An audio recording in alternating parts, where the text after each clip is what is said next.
I'm Suzi Landolfi, and welcome to Be Crazy Well. Now, why would a therapist say that?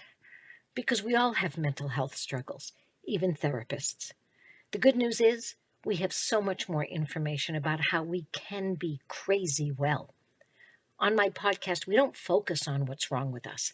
We want to know what happened to us. We're going to explore how trauma affected us, both negatively and positively. That's right. I said positively. It's called post-traumatic growth, and it's a real thing. Be Crazy Well will share mental health wellness practices, the newest mental health research, and most importantly, how we all get to create the person we deserve to be and the life we deserve to live. So join the mental health evolution and be crazy well.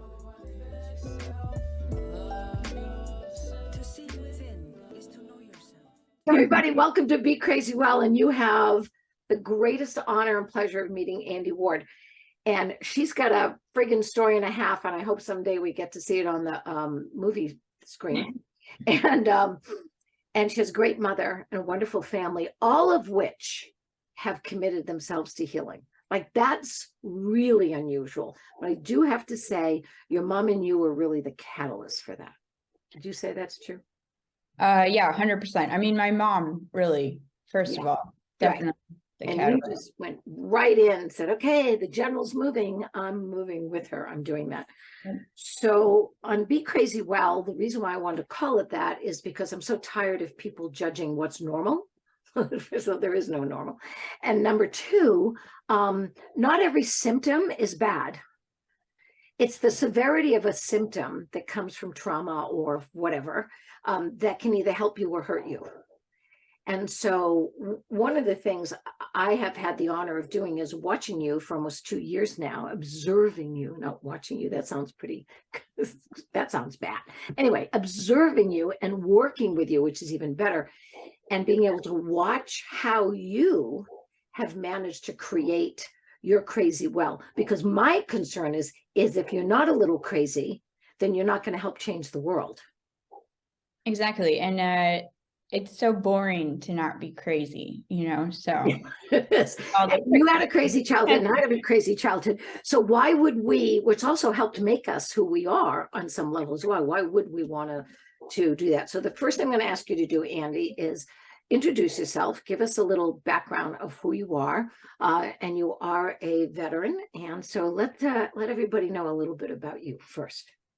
Okay. Well, hello, everyone. I'm Andi. Let's see, there's just so much. I guess I grew up in Omaha, Nebraska, so I'm a Midwest kid. I have 7 brothers and sisters. I'm the second oldest. And yeah, life growing up was challenging for sure. And to kind of get away from Nebraska, get away from that life, I joined the military, which is really the greatest thing that I ever did. I became a construction electrician with the Navy Seabees and deployed to Iraq and Africa. I was in for about 3 years, had just met some of the greatest people, had an awesome time, and then a lot of shit went down in the military. And I got out and struggled some more for about 5 years. And, and I've had just the greatest, really the coolest journey. I feel like all of the struggling, it was meant to happen. And it just unfolded just as it was supposed to. And then I finally was like, all right, this is enough. I'm ready to change. And, I changed my whole life around, and these last 6 years have been just the greatest years of my whole life. And, it makes all the struggling worth it. Like, you almost forget, how bad it was, and I always had this hope that someday I'm going to get to the other side. Someday I won't be so depressed and so sad and, have all of these feelings and stuff I didn't know how to deal with. I always hoped that someday I'd get there. And, to be sitting here today and to have, it just feels like, being able to arrive, like, and live the life that we all deserve. It just feels like it's so amazing. It's almost like a dream. But it takes a lot of effort, and it's just I'm just so happy with the life that I have, and everything I've been through. It's really cool to see it all come full circle. Yeah, so I guess that's a little intro. I loved what you just said, to arrive. It's like you were always trying to get somewhere, right? And there were so many effects of trauma and hurt and even generational trauma and all that you went through with your family and all you went through in the military. So there's some wonderful strengths that you got that actually we don't even get to see until we actually start to use them against the hurts. Yeah. That's what I watched you do. So I heard in the huddle, by the way, she's a fabulous staff member of MVP, started out as a member, and now she's the director of training and resources and many other things that she does there. So what I saw you do, what I observed, was you still acknowledging the hurt. Almost every huddle you had a tear, which is wonderful, which means you're the leader because you gave everybody permission to cry and to be able to honor the hurt. And then what else I saw was you were able then, once you acknowledged the hurt, the fear and sadness of which you had to struggle through mightily, you were able to arrive at that post-traumatic growth. You were able to arrive at the opportunity to practice that which you knew you deserved. You know how to train. By the way, this woman can do, how many burpees did you do? Like, come on now. We had like a burpee challenge. It took me a long time, but I did a little over 900 burpees. And how much time did it take roughly? It took a while. It took I mean, I did it in probably like maybe 6 days. I'm laughing. And I just know everybody out there's right now going, she did 900 burpees and she's saying it took her a long time. I just want to show you how your perception it still is, Andi. Yeah, it took me a really long time. Like, 6 days, and I'm going 900 burpees. That's about 6 years for me. So bringing up a really bad memory. so perspective's everything. You see, so that way that you looked at that, you instantly saw it took me a long time, and I'm sitting there going 900 burpees, like if I live long enough, right? That's what's going to happen. And that is part of the journey, right? Being able to clearly see you have arrived, and you can see that you've arrived, and you can continue to use all the gifts and the strengths and the post-traumatic growth that you had, and now you've created more. Is that true? Yeah, definitely. Okay. Yeah. And MVP, like what I love about MVP is it gave me that community and that support, like people that actually had my back. And that's what changed everything, because for my whole life I felt like it was up to me and I didn't have that support and I was doing it alone. And then just to have that community that I can open up to and that really did support me and really was a group of peers that was trying to make something of themselves, that it means everything to be part of a community like that. You said something so important, because we've talked about this before. Andi and I work a lot together, writing curriculum and writing programming and the like. And one of the discussions we had today was about the word feel. And you said, I felt like I was doing it alone. Knowing your story, you were doing it alone.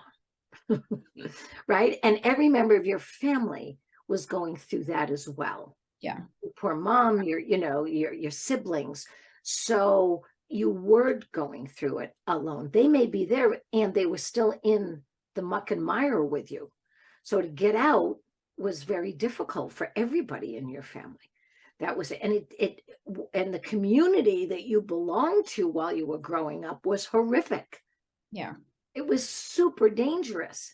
So I can only imagine when you say things like, oh, it just took me 6 days for burpees. It's almost like being on a mission and you're going, you think this is dangerous? You should have been me when I was 10 and in a community that was truly dangerous. And that is some of the stuff that we need to recognize. So one of the things I've also shared, and this, is I so believe that, we come into the world with some gifts. We come into the world and our family gives us some more gifts and they give us some trauma. And that trauma needs to be dealt with. And the first way we're going to deal with it, obviously, is to try to find a quick, easy, take away the pain solution. Mm-hmm. So one of the reasons I have a hard time calling people addicts, even though we're at a treatment program and all this, is because it doesn't tell the story. Yeah. Doesn't say why alcohol worked, why it was a quick, easy, I could get my hands on it and it worked until it didn't. Yeah. Do you want to share anything about what that's like for you and how that manifested and then how you dealt with it? Yeah, so I guess so I grew up in a cult. So life was just it was like growing up under a rock. And you know, my gender and you know, being a female was a real what would you call it? It's just shitty. You Yeah, it was a yeah. detriment. It was dangerous. Exactly. Yeah, so there's just so many things about my childhood that were constraining. I didn't grow up in a good neighborhood. So we were literally almost confined to our home. And it was just super claustrophobic. My dad was also sexually abusive, and we grew up in such a fog that we didn't really know what was going on, both in the cult and with my dad. And so when I was maybe like 18, after I graduated, that summer before I left for college, I started having panic attacks when he would come home. And I had no idea what was going on or why I was feeling this way, but I knew I needed to be out of the house. And that's when I found alcohol. And that became like my best friend. That's right. Yeah.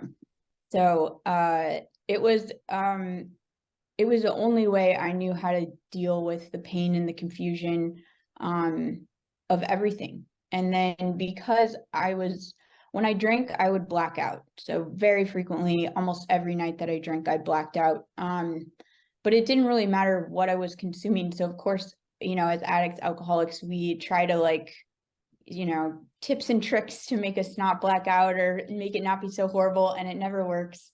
So it didn't Which matter. actually makes you a solution person. I just want to point out, you got to look at that as like, well, let me try to see if I can manage this. Yeah. That's a manager. So of course nothing ever worked. So yeah, so alcohol, it was the only thing that could calm me down and give me that reset and allow me to function in the world. I lived a very double life, especially in the military. I worked really hard during the week, and on the weekends I would cut loose, black out, disasters would happen. And it was also this real self-sabotage thing where I was really good at digging myself out of horrible holes. But, you know, I could never just climb that mountain. It was always digging myself out of these really shitty holes. And so when I got out of the military, I found drugs and I stopped blacking out. So to me, that was, you know, the ultimate salvation. Right, but that's a plus though. There you go. There's some post-traumatic growth. Like, oh wait, I don't have to black out. So all of a sudden life became manageable until it wasn't. So I've fortunately been able to do quite a bit of personal growth and trauma therapy. And, you know, a lot of it was about, a big part for me was being able to accept my whole self. And, you know, that part of me that was using the drugs and that didn't know how to cope and didn't know how to function, but was getting up every day and just trying to do her best. That's the part that carried me through the hardest times of my life. So being able to, it was just a natural thing for me when I got sober to be kind of disgusted with that person and try to reject that part of me, and being able to realize that, hey, that's the part that kept me alive, you know, and to really give loving compassion to all of the different parts of myself. That was a huge part in the journey. Yeah, it's actually, we now know that what trauma does is it helps you disassociate. So you have to go, especially with sexual molestation and all the other shit you were going through in the cult and everything else, you have to like turn off, actually shut down, turn off, not associate with what's going on. So you kind of disassociate.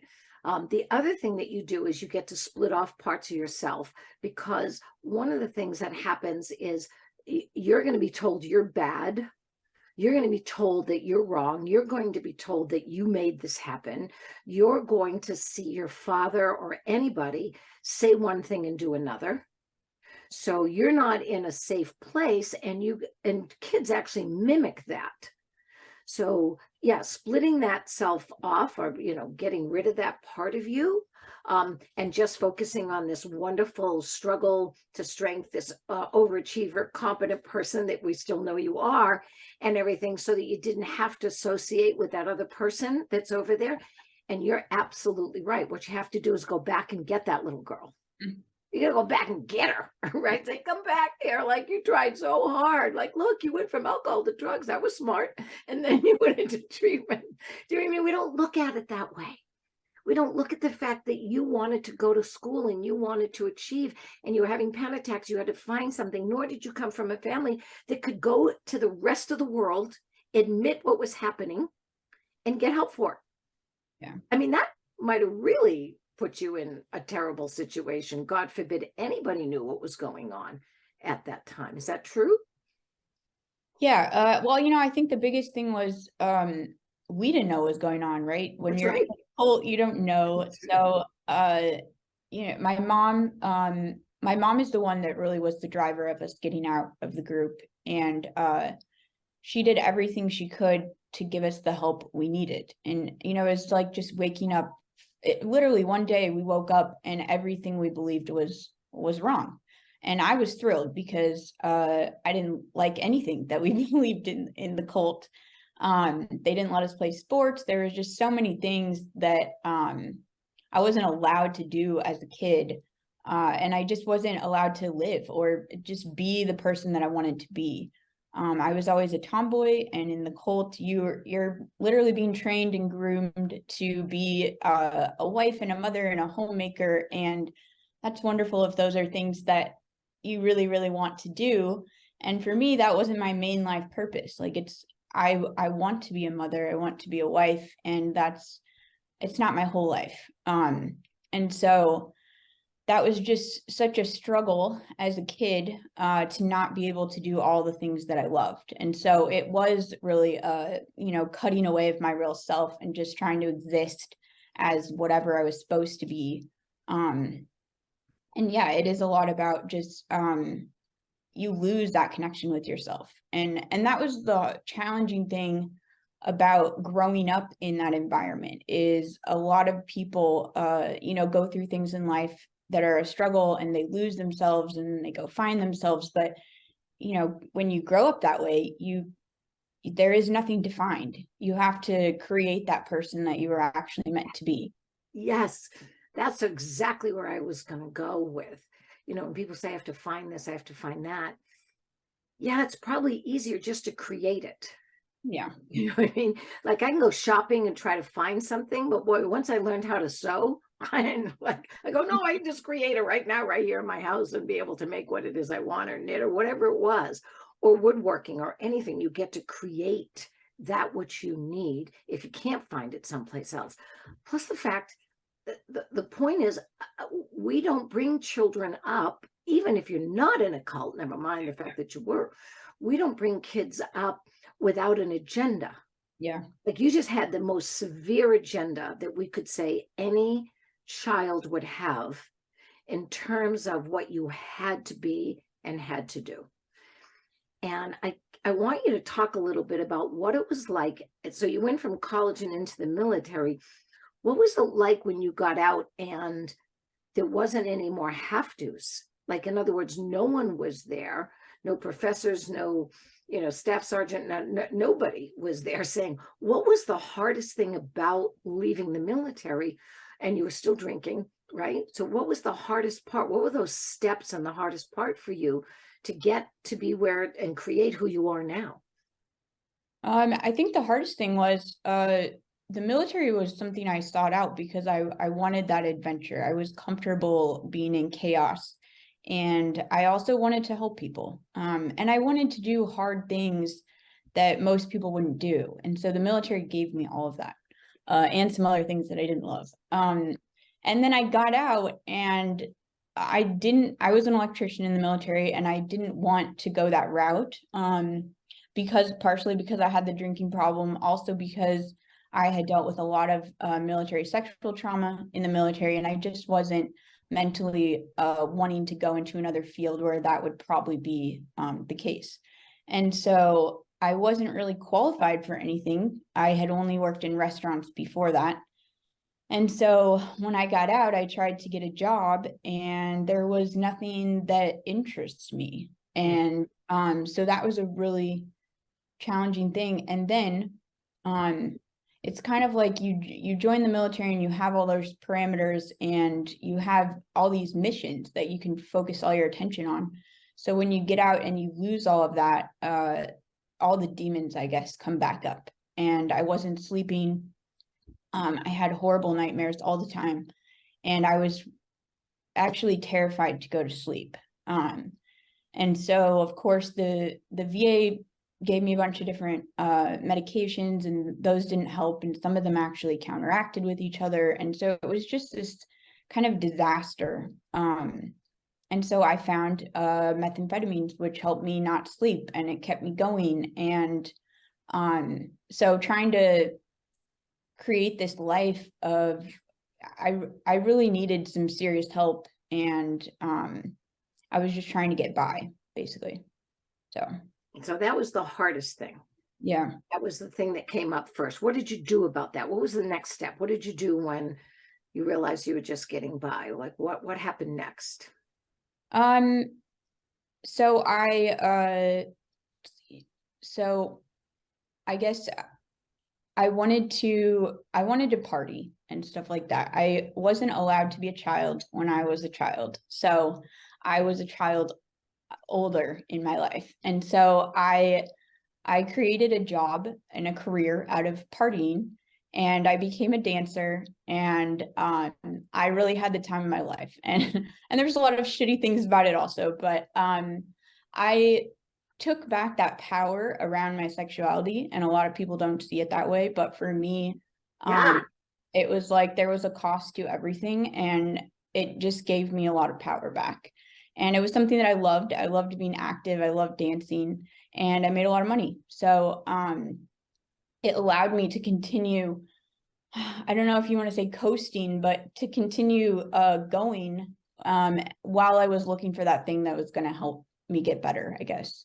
So I do want to point out one thing. You made a conscious choice. Even though you were drinking and drinking, it was still conscious. I'm going to dance. I love dancing. I'm going to take back my sexuality. I'm telling you, as a therapist, it's one of the greatest things you did. Yep.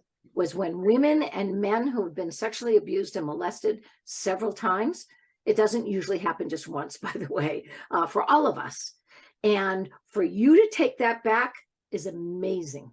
I only can tell you how much I tell people. Now, it's not that everybody looks as cute as you do and is fun and is dance. Like, I'm not going out to be a dancer. No one's going to hire me here. But I know how important dancing is. And when during the disco age, it was absolutely a healing force. In those clubs for all of us to dance together and to heal together. So I just want you to know that was a really smart choice to do that. So well, and it was great. It was great because growing up and being so confined, it's the natural thing to want to swing to the other pendulum. That's exactly right. I'm so grateful that I actually did that, because I guess you can say I kind of got it out of my system. I got to experience that. I got to be everything that I was always told was horrible and wrong and evil and whatever. And I got to live that life for a while. And, really it feels like I've lived so many different lives in a short amount of time. But it was part of the journey, like while I was doing that, there was people that I would know that, they didn't start living that life till they were like 50. And I'm so grateful that I lived it in the order that I did, because I always knew that there was going to be something more. And I didn't want to pigeonhole myself into a corner. And I always knew that I wanted a different life, and this is what I was doing now, but I didn't I didn't want to be old and using drugs. I always knew. And I told myself, I was like, by the time I'm 30, I have to figure this out. Like, I just can't keep going like this because it doesn't end well. And so I ended up becoming homeless. And then I ended up in a domestic violence relationship for like 2.5 years. And it was the most terrifying time of my life. It was worse than the cult. It was worse than anything I experienced in the military. And I was scared for my life every day. And now I'm so grateful that this happened because it really brought everything to a head. And it became like, you either have to get out of here, because I'm a smart person. I'm not an idiot. I know where this is going. So it's like, you either have to get out of here or you're basically signing your death warrant. And, he told me he was going to kill me all the time. And so it was like, you know what, one of these days is going to do it. And if you don't get out of here, it's really your own fault. And so so that was really the catalyst for me to get sober. That's amazing. It's amazing too, because we all need to hear this, because people are in these, what I call these stages, these moments of trying to figure out their life. And it just struck me while you were talking about the domestic violence and dying, when you were on the battlefield. I just want to point out, you've been in a situation at least twice, maybe more, where your life was at risk.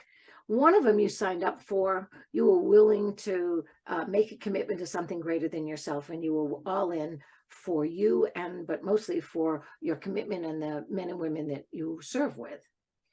So there's that strength. So you know how to be in a very difficult, life-threatening situation. And there were times even in your own home. Now you're in a situation, you go, whoa, wait a minute, there's no purpose to this. Yeah. So one of the things that saved you was your purpose. You are a mission-driven, purpose-driven person. And so is your mother. I mean, when your mother finally made that decision that I'm getting the fuck out of here with my kids, I don't think she said that, but she might have, because she's pretty cool. I'm getting out of here with my children, and putting her own life at risk. I mean, many people that try to leave a situation like you had, some of them are found later, in a ditch somewhere, or, whatever. So I'm just saying that it seems to me that we can start to make these connections, Andi, for you, that shows that, of course, being in that domestic violence is like, oh, wait a minute, this is the epitome of danger. This is the epitome of me putting myself in a situation where I could die. Because remember that depression and that anxiety you were talking about, that carries through. It maybe not be as overt, but there's a part of children that don't believe they deserve to live when they are abused, when they are neglected, when they are put down, when they are not honored. So that's a little undercurrent that we all have to understand. And what's so wonderful about the domestic violence situation is it came right to the front. Finally, in front of your face. It's like, holy shit, I'm in a situation where I really can die for no purpose. Yeah. I'm not saving a country. I'm not saving other people. I'm not saving my brothers and sisters. This is just dangerous, and I deserve better. And I wasn't about to let him win. So that's right, because that would mean that your dad would have won, the military sexual trauma people would have won. Like, you were fighting for everything at that moment. You were standing up for you and your sisters and your brothers and your mother and all the people that died on the field. Like, you were standing up. I'm not letting the enemy win. Yep. I've never said that before, but I just want you to know you made me think that. So you left, and where'd you go? So throughout the whole time that I was using, I had some pretty awesome, I call them adults in my life who, they loved me and accepted me they knew what was going on, and they were just there, and they loved me, and they didn't try to change me. And that is like the greatest gift that you can ever give someone, because when they're ready to get out of their shit, like, you're there. Yeah. And so it's gonna make me cry, but Oh, good, because this is the happy part. I can This see is it. when we cry at the happy part. But yeah, so I ended up going and staying with this woman who she was actually does my facials. And so she did my facials and makeup all through everything. And I she connected me with this person who was going to help me find a job. And then while I was on the phone talking to him, the guy I lived with came in and grabbed the phone and started yelling at me and threw it. So when he went to work, I called the guy back, and the guy was like, "You don't need a job, you need a new place to live." And so that it's funny how when you're in those situations, you just don't understand those like just basic things. So so I was like, all right. And plus I'd gone to rehab. I came back and was still living with that guy, and he I was still living with him, and then I was sober. So like I couldn't tolerate it anymore. So I knew I had to get out of there, and I thought I needed money and a job first, and that wasn't the case. So I went and I lived with her for like 2 weeks until I was able to get into the VA homeless shelter on the VA campus. And I lived there for like 6 months. And as an overachiever, as a person that likes to do things, it was really hard. It was really hard to be in that space where like I didn't have a job, I wasn't going to school, I didn't feel like I was doing anything important. And I always take advantage of everything that comes my way. So I was involved in all the yoga classes, all the classes the VA offered.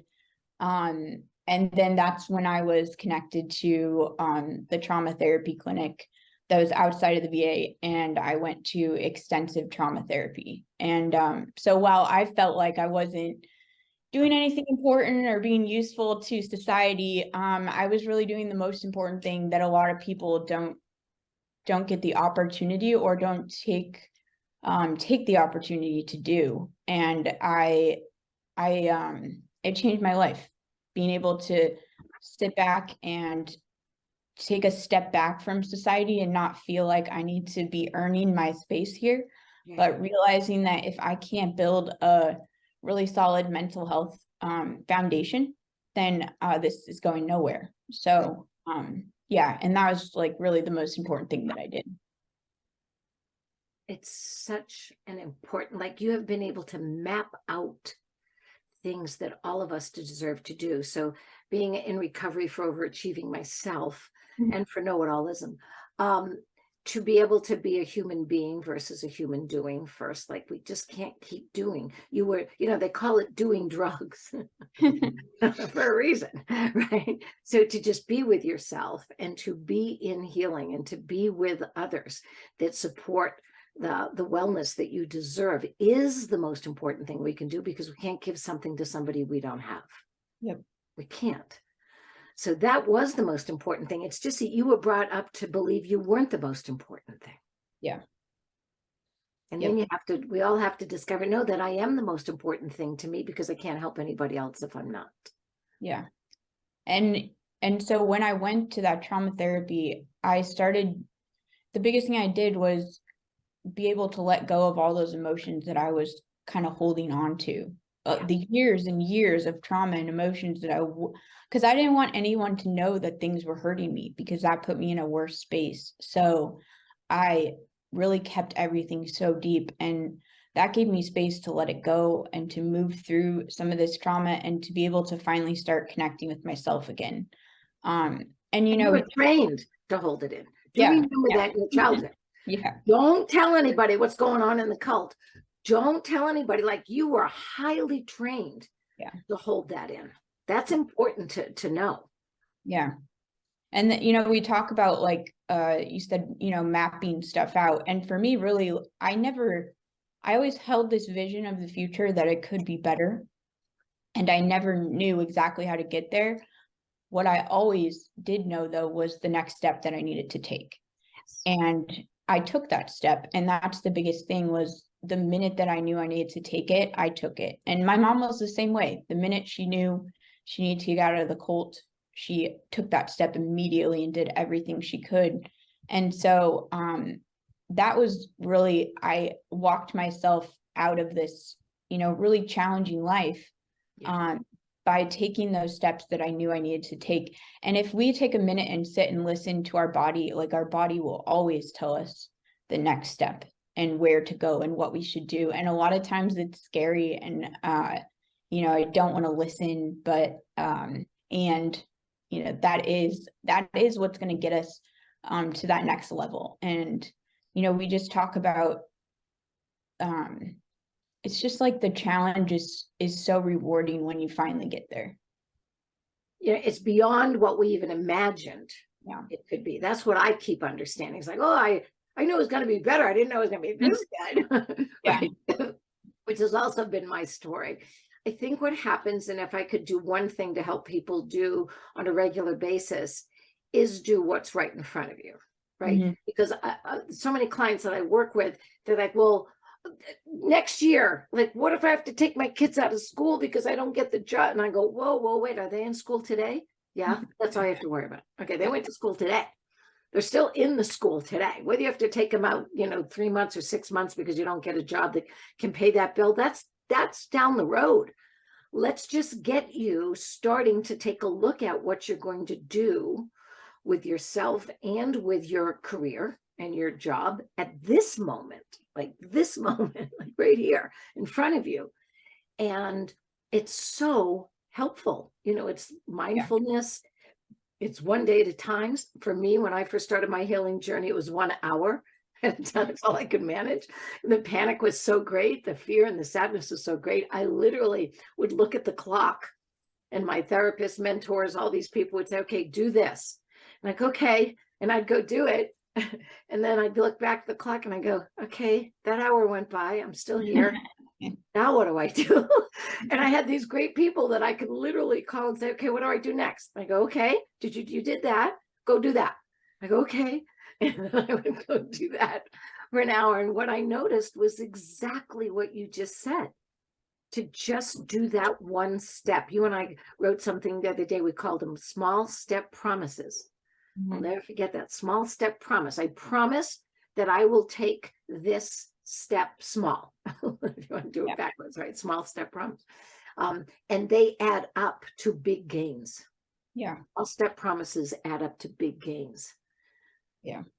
And I think one of the biggest things, especially anyone in recovery, is at one time drugs or alcohol or whatever your thing was all consuming. And like, that's what brought you joy and that made you feel good and comfortable and able to exist in the world. So when you take that away, the really cool thing that we get to do is we get to find something to add back in.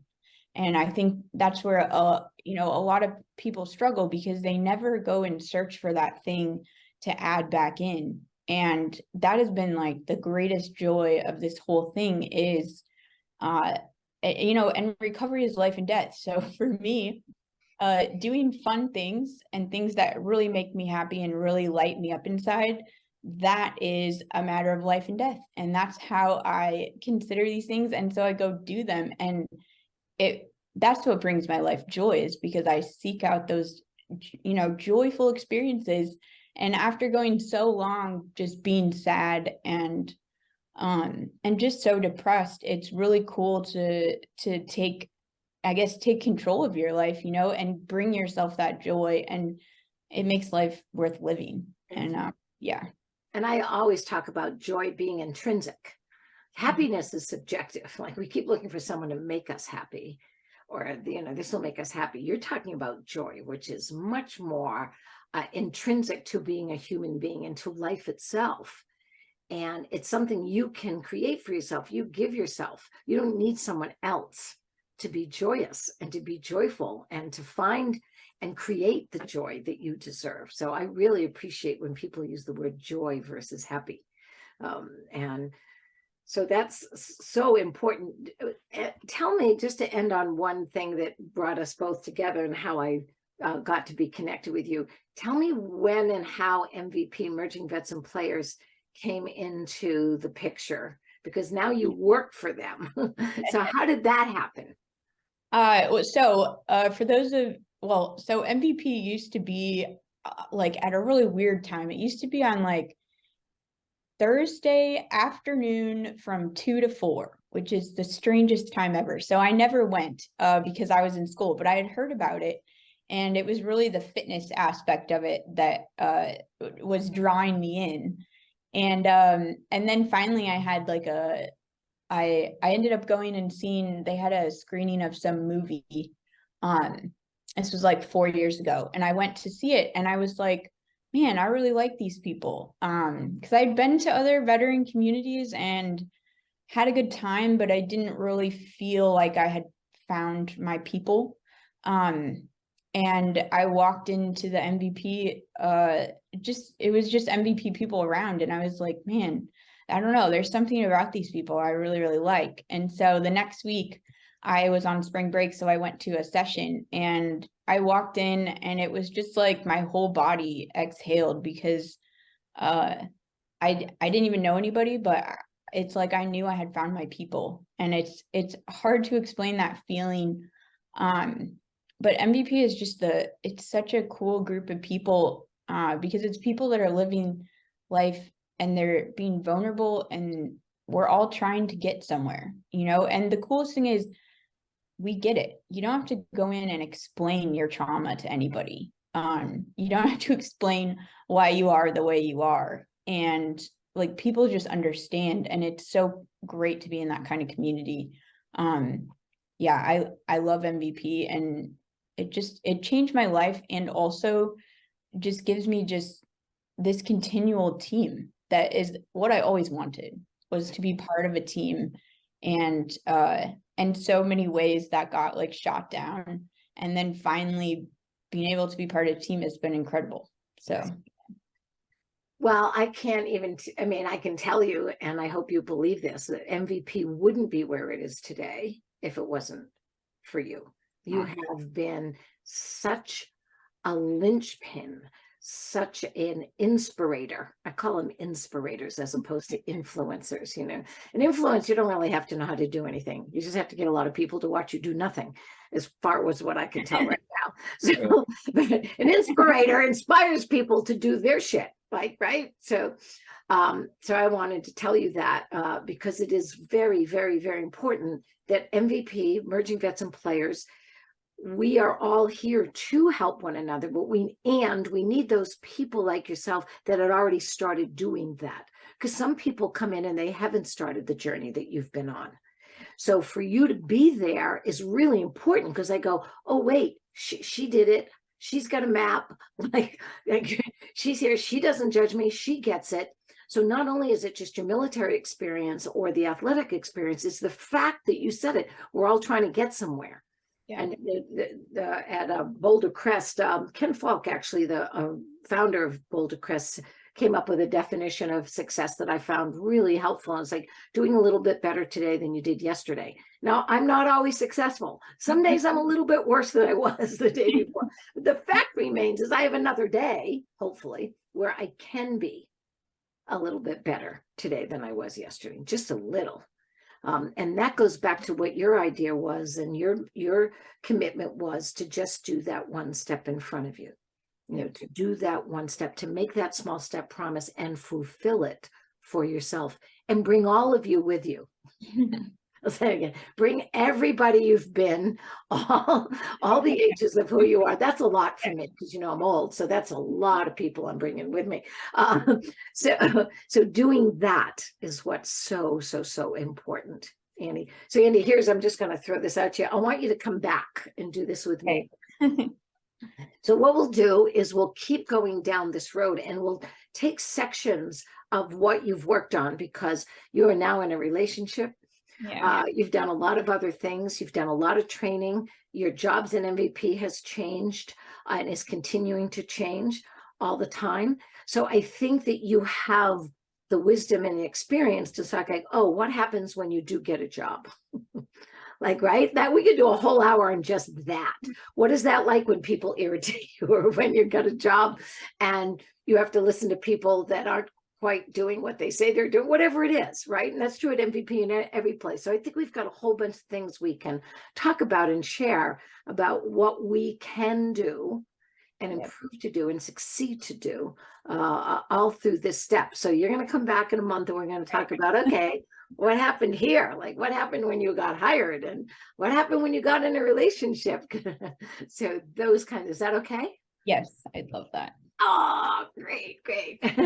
All right. Well, Andi, I know I got to work with you again tomorrow. We'll be working on some more shit. And Andi's so good because she knows I'm always like somewhere between 3 and 5 minutes late. And I'm never quite dressed fully, like I haven't got my eyeballs in yet and all like that. And she's so patient with me, and I really appreciate that. And I have to keep saying, what, like an old person I can't hear. So anyway, bless you, Andi. You are the most crazy well person I know. You have that distinction now. And I want to tell everybody that you may not know this, Andi, but the theme song is called Be Crazy Well. And it's by Calvin Love. And he wrote that, and then he gave it to me for my theme song. I'll go look that up. That's cool. All right, everybody, until next time, be crazy well. Bless you. Okay, thank Oh, you. Happy New Year. Oh, yeah. Crap. Holy crap. It's going to be New Year the next time I see everybody. All right. Bye, Andi. Thank you. Yeah. Bless you.